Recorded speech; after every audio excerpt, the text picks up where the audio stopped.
Bendiciones a todos, bienvenidos a un nuevo tema.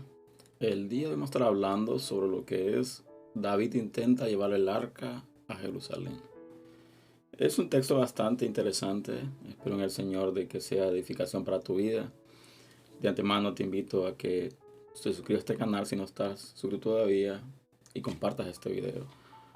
Así que la palabra comienza en el libro de 2 de Samuel, capítulo 6, versículos del 1 al 11.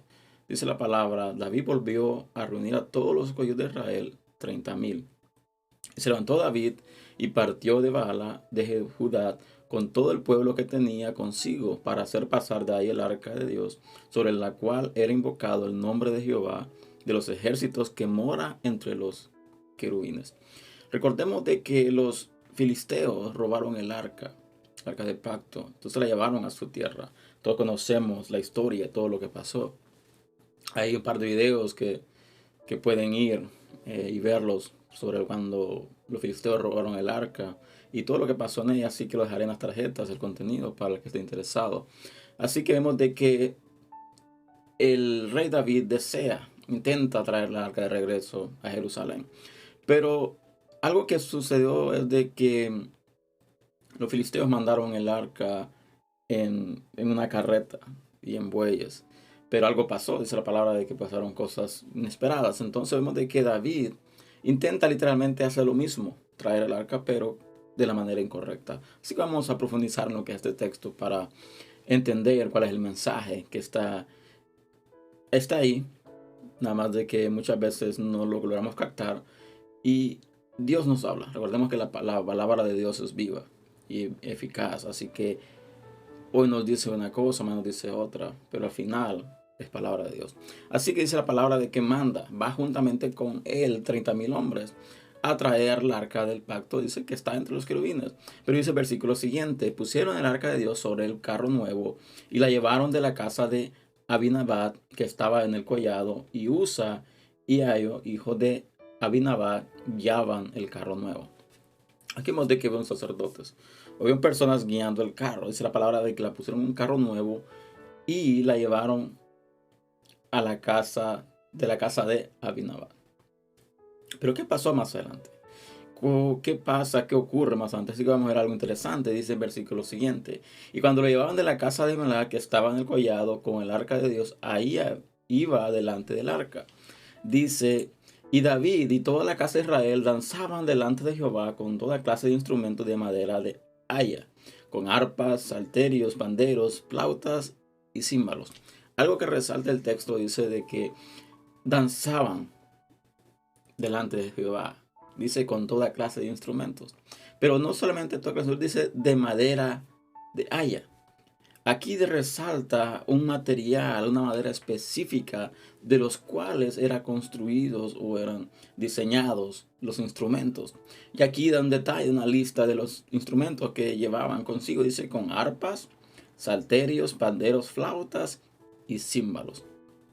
Así que vemos de que sí iban alabando al Señor, iban haciendo literalmente una adoración, iban exaltando al Señor. ¿Por qué? Porque iban de regreso al arca a Jerusalén, así que había un júbilo, una algarabía, había una emoción bastante grande de parte de David y el pueblo. ¿Por qué? Porque regresaban, recuperaban el arca y la llevaban de regreso a Jerusalén. Pero vamos a ver qué pasa más adelante. Dice el versículo siguiente: cuando llegaron el arca de Nacón, Usa extendió su mano al arca de Dios y la sostuvo, porque los bueyes tropezaban. Y dice: y el furor de Jehová se encendió contra Usa, y lo hirió ahí Dios por aquella temeridad, y cayó ahí muerto junto al arca de Dios. Ok, vamos a hacer un paréntesis acá. Dice la palabra de que llevaban el arca del pacto sobre una carreta nueva. Los bueyes alaban en la carreta. Resulta de que habían diferentes tropiezos, había piedras, podemos imaginar que habían piedras, habían rocas en el camino. Era un camino tal vez áspero, un camino no apto para los bueyes. Así que vemos de que el arca del pacto se movía de uno a otro y resulta de que un hombre, en este caso habla de Usa, dice que él extendió su mano para tratar de retener el arca y que no se cayese. Pero esto, dice la palabra, de que lo llevó a enojarse a Dios. al punto que lo hirió por lo que había hecho. Y dice que cayó muerto junto al arca de Dios. La pregunta que podemos hacernos es la siguiente: ¿por qué ocurrió esto? Recordemos de que Dios es santo. Recordemos que Dios es un Dios santo, santo, santo, dice la palabra en el Apocalipsis. Los querubines, dice la palabra, que daban voz unos diciendo santo, santo, santo, adorando al Señor. Así que vemos de que este hombre es un hombre humano, un hombre carnal, un hombre de que al tocar algo sagrado, algo que era puro, algo no solo que era puro, sino de que había un proceso específico por el cual debería llevarse el arca. Dios había estipulado en Moisés, en la ley de Moisés, había dado estatutos, había dado instrucciones precisas de cómo movilizar el arca, de cómo movilizar el tabernáculo. Había instrucciones precisas. Entonces, ¿qué quiere decir con esto? De que habían instrucciones precisas. Entonces, los sacerdotes, entonces David, la gente, todo aquellos, los ancianos, tenían que entender claramente cuál era el proceso adecuado por el cual ellos podían movilizar el arca. Pero vemos de que lo hicieron de la manera incorrecta. Y esto lo llevó a la muerte de uno de los sacerdotes, dice, de Usa. ¿Por qué? Porque el Dios lo exterminó, dice, por su temeridad. Porque tocó el arca del pacto. Tocó algo que era sagrado. Tocó algo donde estaba la presencia viva de Dios. Y todo aquel que se levanta contra Dios, todo aquel que levanta su mano contra Dios, aquí podemos profundizar mucho en esto. Hay personas que se han levantado contra Dios y no tienen temor de las consecuencias. Hay personas que se levantaron contra lo que Dios apartó, contra los que Dios ha consagrado. Y hay un castigo para todo aquel que se levante en contra del ungido, en contra de lo apartado de Dios. Cuando la palabra de ungido santo dice que es apartado. Tengamos cuidado cuando nos levantemos en contra de alguien que Dios ha ungido, alguien que Dios ha consagrado. Eso no quiere decir este texto, de que cuando alguien levanta su mano, por ignorancia, por lo que sea, contra lo que es ungido, apartado de Dios, hay consecuencias. Así que vemos de que este hombre intentó hacer un bien, pero hubo una consecuencia. Muchos dirán, pero es algo injusto porque él pretendía sostener el arca, pretendía de que no se cayese. Pero Dios es así. Dios es un Dios santo. Con Dios no podemos jugar. A Dios no podemos levantarle la mano e ir en contra de Dios. Así que dice el versículo siguiente: y se entristeció David por haber herido Jehová a Usa, y fue llamado a aquel lugar Perez Usa hasta hoy. Dice: temiendo David a Jehová aquel día, dijo: ¿cómo ha de venir a mí el arca de Jehová? De modo que David no quiso traer para sí el arca de Jehová a la ciudad de David, y la hizo llevar a casa de Obedón Geteo. Ok. David trae el arca del pacto a Jerusalén, la casa de David. Después de que esto ocurrió, después de que esta situación ocurrió, dice que se puso triste. Entonces él dijo: ¿cómo ha de venir a mí el arca de Jehová? Hace una pregunta diciendo: ok, ya apenas dimos saliendo de la casa. Apenas hemos trazado un lapso corto. Y hay un hombre muerto. De un hombre de Dios muerto. ¿Qué va a pasar en el otro transcurso del camino? Imagino que David se hizo muchas preguntas. Entonces, ¿cómo puedo hacer?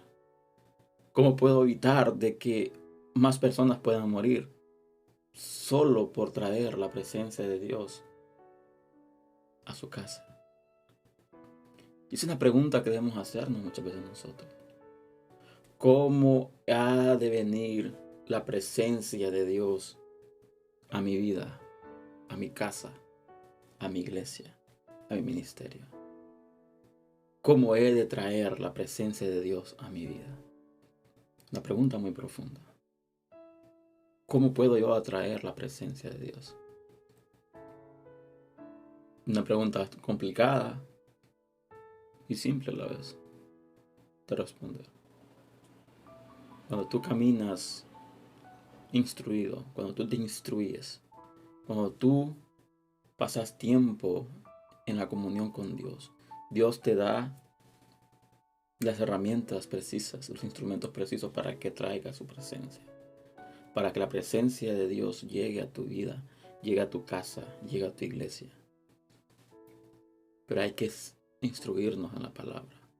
Hay que pasar tiempo con el Espíritu Santo, pasar tiempo de intimidad con Dios.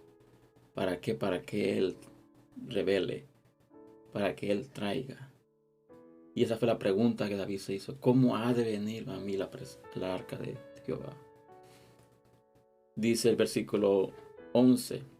Y estuvo el arca de Jehová en la casa de Obed-edom, geteo, 3 meses, y bendijo Jehová Obed-edom y a toda su casa.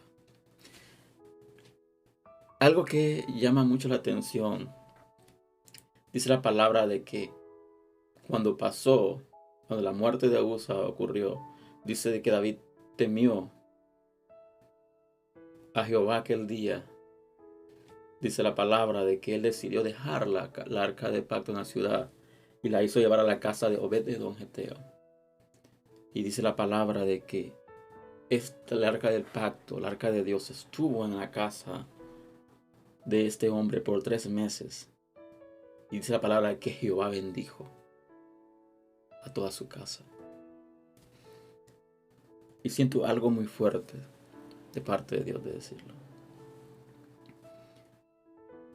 Cuando Dios está en tu casa, la bendición alcanza todo lo de tu casa.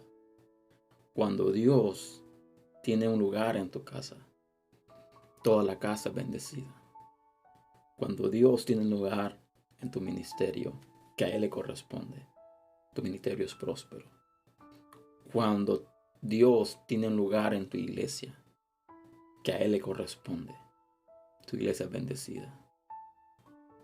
Dice la palabra de que por casualidad, no da detalle, no habla literalmente de esto, por casualidad. Porque ocurrió una situación, porque un hombre murió por causa de haber tocado el arca. David temió, dijo, dejémosla acá por un tiempo. Mientras averiguamos, mientras investigamos la manera correcta de cómo llevar el arca. Y esa casa llegó Jehová. En esa casa llegó el arca de Jehová. En esta casa llegó la presencia y la casa fue bendecida. Hay momentos donde por ignorancia pasamos dificultades. Pasamos situaciones muy difíciles por ignorancia.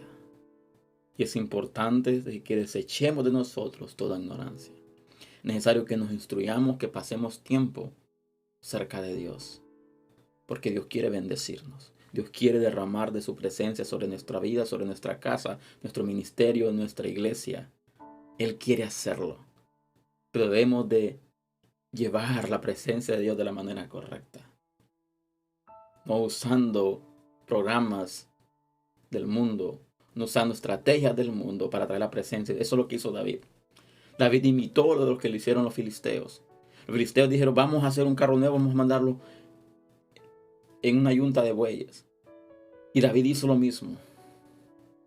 Imitó lo del mundo, imitó lo de los filisteos.